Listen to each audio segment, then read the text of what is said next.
आज की बात करें तो ग्रीस के प्रेसिडेंट जो कि इंडिया गए हैं और स्पेशल उनके लिए एक डिमांड और रिक्वेस्ट लेके गए कि आप हमारे मुल्क में करें इन्वेस्टमेंट, हम आपके मुल्क में करना चाहते हैं। $20 बिलियन से भी ज़्यादा इंडिया जो है वो उनके यहाँ करने लगा है इन्वेस्टमेंट काफ़ी सेक्टर्स के अंदर। पाकिस्तान इस सारी सिचुएशन में नजर नहीं आता कि कोई मुल्क पाकिस्तान आना चाहता हो, चाहे वो इस्लामिक क्यों ना हो, वो अब नहीं आना चाहते। क्यों? नाज़रीन, पिछले कुछ महीनों से ग्रीस में गेट आउट पाकिस्तानी की कैंपेन चल रही है। ग्रीस का कहना है कि पाकिस्तानी जो है वो वहाँ पर क्रिमिनल एक्टिविटीज में पार्टिसिपेट करते हैं, लिहाजा उन्हें किसी भी फील्ड में पाकिस्तानी नहीं चाहिए। वो चाहते हैं कि पाकिस्तानी ग्रीस से निकल जाएं। पाकिस्तान के मीडिया के लोग, हुकूमत के लोग तो अब फॉरेन ट्रिप्स ढूंढ रहे होते हैं कि कब फॉरेन ट्रिप मिले स्टेट स्पॉन्सर्ड, कब फॉरेन ट्रिप मिले बैरून मुल्क और भाग के हम वहाँ पे जाएं और फिर 8-8, 10-10 दिन वहाँ पे गुजारें और अपनी इंगेजमेंट्स करें और छुट्टियाँ भी मनाएं और सरकारी खर्चे पे घूम फिर के भी आएँ। हम बात करने वाले हैं भारत में ग्रीस के प्राइम मिनिस्टर इस वक्त मौजूद है और उन्होंने भारत की डेवलपमेंट देखी है, इसकी तारीफ की है। प्राइम मिनिस्टर मोदी की बहुत ज़्यादा तारीफ की है, बोला है I am privileged to be in India. भारत की डेवलपमेंट से बहुत ज़्यादा मुतासिर हुए हैं, तारीफ भी की है उन्होंने। अंदर पॉलिटिकल स्टेबिलिटी कितनी है और वहाँ उनको इन्वेस्टमेंट के कितने फ़वाइद होंगे। अब यहाँ सारा सिस्टम ही चल रहा है, ना यहाँ डोमेस्टिक स्टेबिलिटी है, ना यहाँ कोई पॉलिटिकल स्टेबिलिटी है, हुकूमतों का पता नहीं होता, वज़ीर आज़म की कुर्सी बांट रहे हैं, कोई लेने के लिए तैयार नहीं है, तो सारा सिस्टम उलट है। जब तक उनको यहाँ मौके नहीं दिखेंगे तो वो यहाँ नहीं आएंगे, चाहे इस्लामी ममालिक हों चाहे नॉन इस्लामिक कंट्रीज़ हों। उन्हें हर फील्ड में इंडियन चाहिए, इंडियन की डिमांड ग्रीस में बहुत ज़्यादा बढ़ रही है। लेकिन उसके बरक्स अगर हम बात करें तो इस वक्त ग्रीस के प्राइम मिनिस्टर इंडिया में मौजूद है। वो इंडिया के प्राइम मिनिस्टर नरेंद्र मोदी से इनोवेशन पर, टेक्नोलॉजी पर, फार्मास्यूटिकल पर, स्पेस पर बात कर रहे हैं और इंडिया के साथ अपने बायलैटरल रिलेशन बेहतर करने की कोशिश में है। ग्रीस के इस दो तरफा रवैये पर अब ये 3 दिन की कॉन्फ्रेंस है, पूरी दुनिया से हज़ारों लोग आ रहे हैं, हज़ारों लोग इकट्ठे होंगे इस जगह पे। और ये आप इमेजिन करें, मैं तो समझता हूँ कि जिन टॉपिक्स पे ये बातें कर रहे हैं वो टॉपिक्स तो पाकिस्तान के किसी मेन स्ट्रीम में आपको नज़र में भी आएंगे। For example tech frontiers, regulations and realities.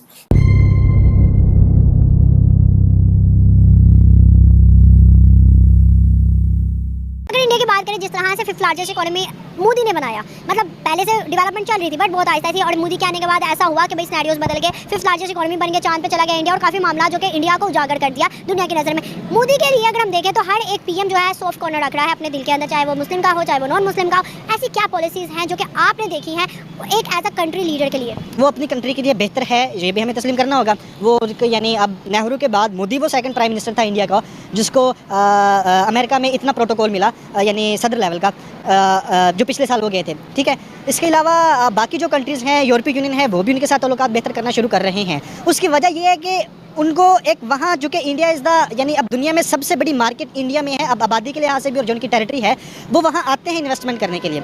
अब मसला ये है कि पाकिस्तान में अब फिर उनके अलावा जो उन्होंने अपनी पॉलिटिकल स्टेबिलिटी है, जो वहाँ उनकी डेमोक्रेसी है, जो उनका एक सेकुलरिज्म का वो एक है सिस्टम, तो उसको देखते हुए वहाँ उनको ज़्यादा मौके मैसर हैं, चूँकि वहाँ हर किस्म की स्टेबिलिटी उनको मिल जाती है। ना वहाँ जो नॉन स्टेट एक्टर्स हैं इनका उनको कोई ख़तरा है, इस तरह की जो रीजंस हैं। फिर वहाँ जो पूरा एक political setup day by day develop होकर एक डेमोक्रेसी चल रही है, तो उनकी वजह से इन्वेस्टर को वहाँ ज़्यादा मौके मैसर आएंगे, उनको वहाँ ज़्यादा एक यानी एक फर्टाइल ग्राउंड मिलेगा इन्वेस्टमेंट करने के लिए बनस्बत पाकिस्तान के, तो इस वजह से वहाँ ज़्यादा आएंगे। अब मोदी बेसिकली ठीक है, वो अभी उसने वो एक इनिशिएटिव शुरू किया था वो गैस सिलेंडर्स वाला, तो वो अब डे बाय डे उसका फर्स्ट मोस्ट प्रायोरिटी तो यही है ना कि अपने जो कंट्री है उसके लिए बेहतर से बेहतर काम करे, और वो इसमें हो भी रहे हैं सक्सेसफुल। जम्मू कश्मीर भी उन्होंने एक स्कीम लॉन्च की है, 370 के बाद पहली दफ़ा मोदी वहाँ गया है और वहाँ जाके उसने प्लान शेयर किए हैं। उसने कहा है कि ट्रेन का निज़ाम और बेहतर करेंगे, वैसे भी वंदे भारत ट्रेन वहाँ पे चलना शुरू हो गई है। उसके अलावा उसने कहा कि एक ऐसा इंस्टीट्यूट बनाएंगे जहाँ मेडिकल ट्रीटमेंट और मेडिकल जो स्टडीज़ है, एजुकेशन है, उसको बिल्कुल फ्री किया जाएगा। तो मतलब कितना बड़ा एक स्टांस है बच्चों के लिए। एक तो मैं ये बात कहना चाहूँगा कि अगर गेट आउट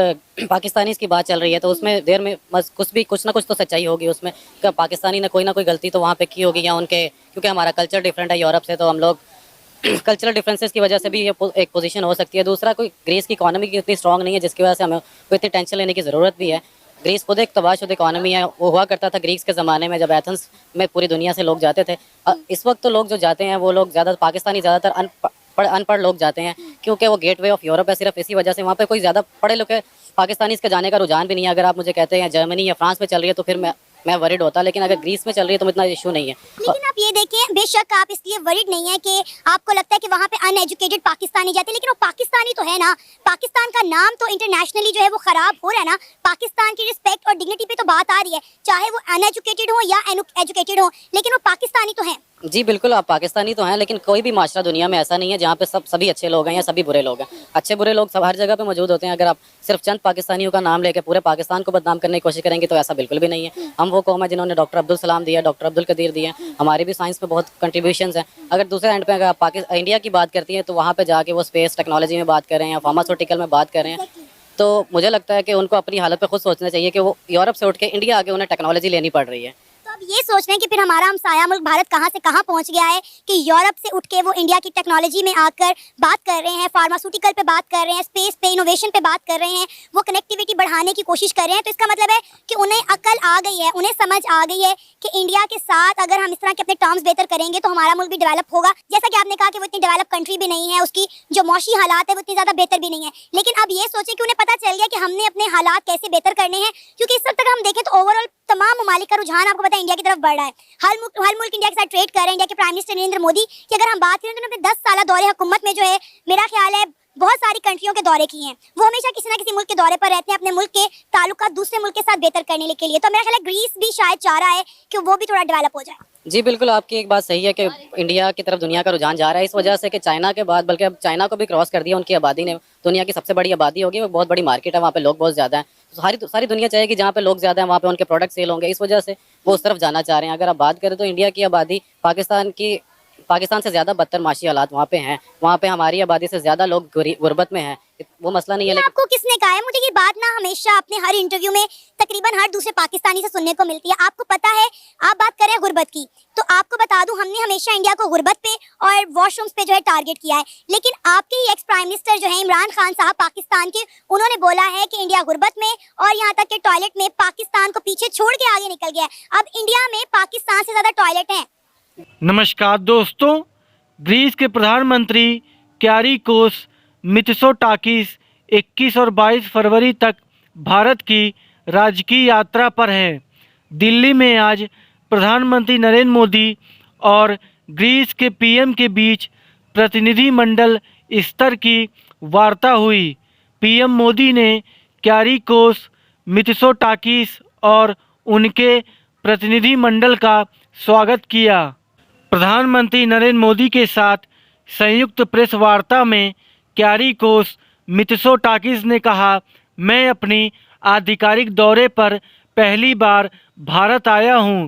प्रधानमंत्री मोदी के साथ हम अपने द्विपक्षीय संबंधों में सकारात्मक गति जारी रख रहे हैं।